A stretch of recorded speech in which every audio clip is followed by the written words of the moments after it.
He shoots! And he scores! Yeah!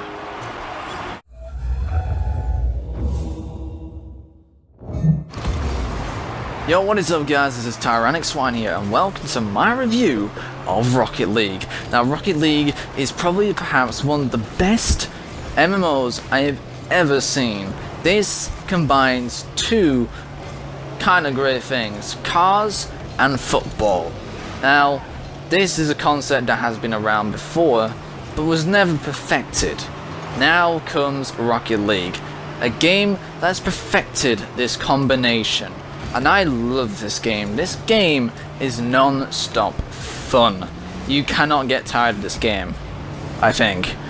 But this game is crazy. No matter what you are doing, it is always difficult trying to get the ball and everything.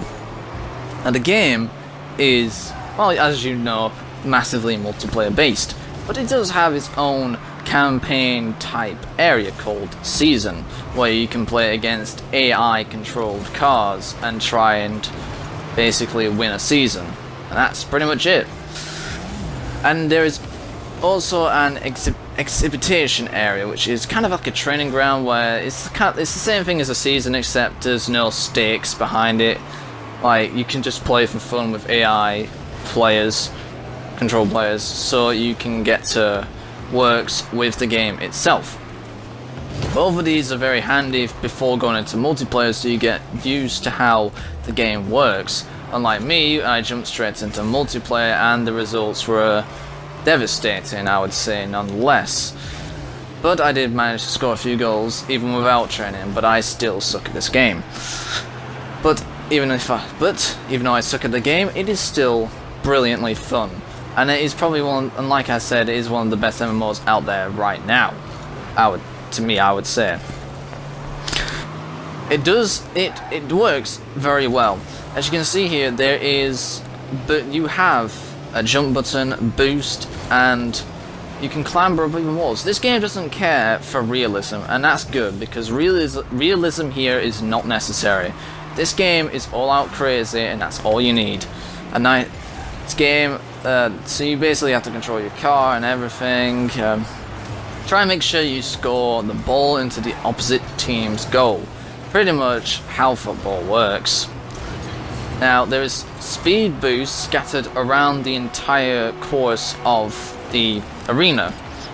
So meaning everyone gets a chance to get a little bit of juice for their boost and every chance to get the ball when there is. There is also a ball toggle camera, so you know where the ball is at all times. And if you don't have that on, there's a little arrow pointing where it is. But I'd say I'd stick with the ball camera, because then you'll know where it is all the time. And I only realized, and this was annoying when I realized it, because it was so much easier to play the game with this. And I'd already played probably a good amount of matches without it. So yeah, overall, the game has, yeah. So the gameplay works very well. In fact, it works very well. For the game type like this.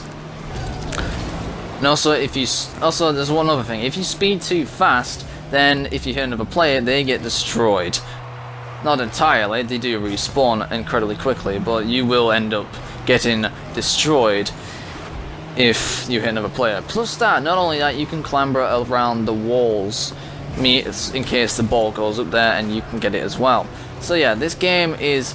So yeah, the gameplay works very well, and I loved the gameplay and how everything worked.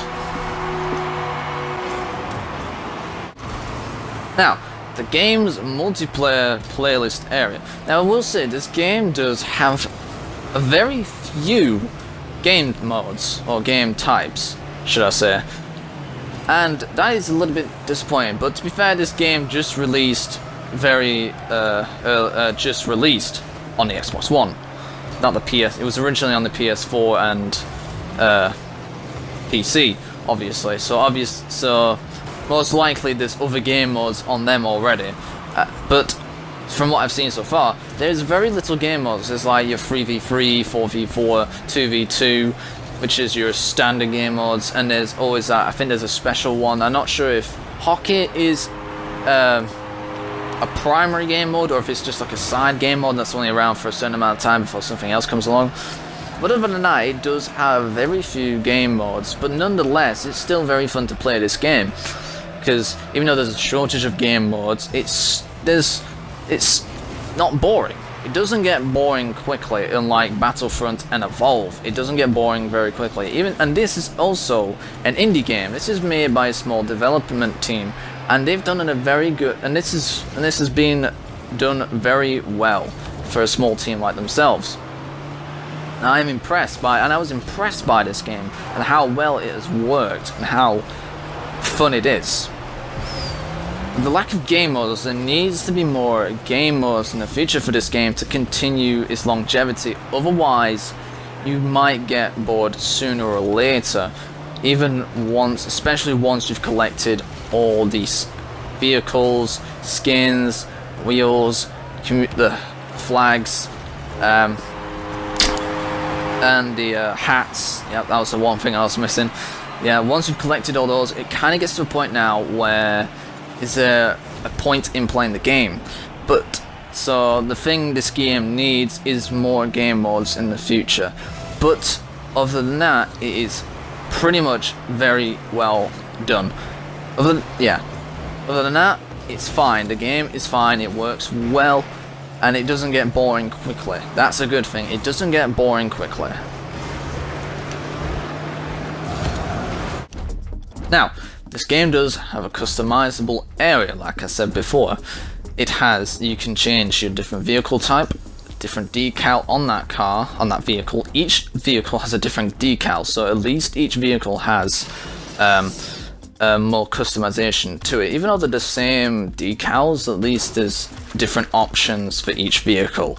You can change the wheels, you can change the thrust color that comes out, your thruster color. You can change you can have a hat, which can be either a reference to a game or a lifestyle type of thing. There's a community flags, and that is what I like about this game. There are flags that are the community flags that are linked to other YouTubers and other companies and everything. I love that, how this game pretty much is pretty much just full-on fan service. I love that. I love when games do fan service. And yeah, so there's many different, the customization is good, but the way unlocking them, you unlock them by completing matches, and I felt like this was too easy. I felt like there needs to be more challenge to unlocking these customizations. Now, I'm not saying like rack packs or anything like that, I'm saying like challenges, like you have to do a certain amount of wins to unlock something, or this amount of matches to be played, something like just challenges. I love having challenges to unlock my customization, unlock items. But other than that, the customization there's a lot of it that will keep you going on the game for a while. And I will say the customization is done decently. It's not bad, but it's done very decently. So, overall, this game is brilliant. I know this has been a very short review, probably one of the shortest there'll ever be, but this is not a big game, it's an indie game. Indie games are very small and made by small development teams, but overall, this game is done very well for an MMO type game, and I am hoping to see this game made into a franchise in the future, and hopefully it might even be able to kill off some of the other dying football type games, like FIFA. Because that is getting really out of hand, and yeah, just getting too greedy with it. This is something new. This is something that can propel this franchise back to the way it was. Something fun to play with friends, and basically have a good level of competitiveness to it. This game's competitive level is very high, and it is very good. Teamwork is also massively efficient to this game, and this game does that extremely well. So overall, Rocket League is an awesome game. It is something that you should get. And I will give Rocket League an 8.5 out of 10. So, that is my review of Rocket League, a game that surprised me, and I'm glad it did because it is amazing. Hopefully we'll see more of Rocket League in the future, and I hope as well, because this is a game that is only just getting started. So, I hope you have enjoyed this game review. Leave a comment down below of what you think of the game, and I shall see you in the next random video.